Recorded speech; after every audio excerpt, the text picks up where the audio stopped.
నేటి వార్తల్లోని ముఖ్యాంశాలు.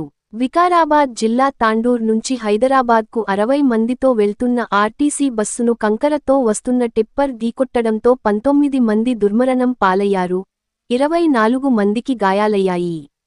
అతివేగం, అధ్వాన్న రహదారే కారణం. ఎస్ఎల్బీసీ పూర్తి చేసి తీరుతాం.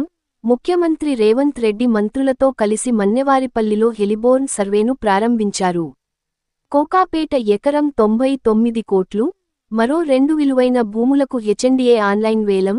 ఈ నెల 24, 28, డిసెంబర్ 3, 5 తేదీల్లో ప్రక్రియ. లంచం ఇచ్చిన మరియు పుచ్చుకున్న వారిపైన చర్యలు. సరూర్నగర్ సబ్ రిజిస్ట్రార్ పై విచారణ చేపట్టండి. పిటిషనర్ పైన కేసు పెట్టండి. స్టాంపులు రిజిస్ట్రేషన్ల శాఖ ఐజీ, డీసీపీకి హైకోర్టు ఆదేశం. ప్రజల నుంచి నయా పైసా వసూలు చేయొద్దు. నేరుగా కాంట్రాక్టు సంస్థ ఖాతాలో రాయితీ సొమ్ము. ఆదర్శ సౌర గ్రామాలపై కేంద్రం కీలక నిర్ణయం.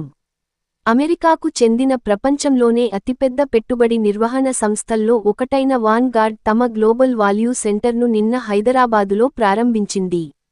క్రీడా వార్తలు. Italy tennis star Jannik sinner మళ్లీ నెంబర్ 1 ర్యాంకు దక్కించుకున్నాడు. నేటి సూక్తి. ఈ ప్రపంచంలో అత్యంత కష్టమైనది ఏమిటంటే సమయాన్ని సద్వినియోగం చేయలేకపోవడం. ఆరోగ్య చిట్కా.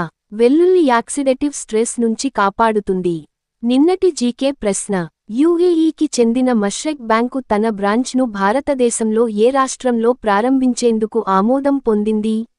జవాబు గుజరాత్. నేటి జీకే ప్రశ్న. సూపర్ యునైటెడ్ రాపిడ్ మరియు బ్రిడ్జ్ 2025 టోర్నమెంట్లో ప్రపంచ చెస్ ఛాంపియన్షిప్ టైటిల్ ఎవరు గెలుచుకున్నారు?